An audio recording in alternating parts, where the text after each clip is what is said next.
বলে কি আছে আল্লাহ জানে।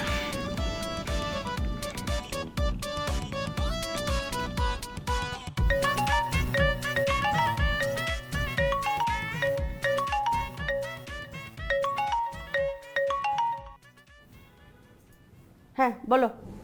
ও আম্মা, আসসালামু আলাইকুম। মিতু কই? মিতু আছে ওর ঘরে। বলো।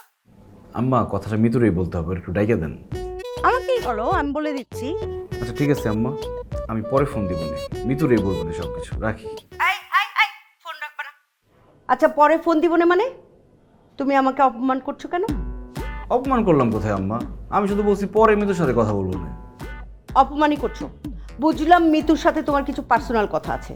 ফোনটা যখন আমি ধরেই ফেলেছি সেটা ইনডিরেক্ট অন্য কিছু বলতে পারতে, এইভাবে আমাকে মুখের উপর বলতে পারতে না মিতুকেই বলবো। আচ্ছা ঠিক আছে পরে ফোন দিব, এটা আমাকে অপমান করা হয়। এখন আমি এরকমই মানুষ, মিতুকে কি বলতে চেয়েছিলে সেটা আমাকে বলতে হবে। সেটা না জানা পর্যন্ত আমার বদহজম হবে, আমার ডায়রিয়া হয়ে যাবে, আমার মাথার চান্দি গরম হয়ে যাবে। বলো আমাকে বলো। আচ্ছা ঠিক আছে বলতেছি।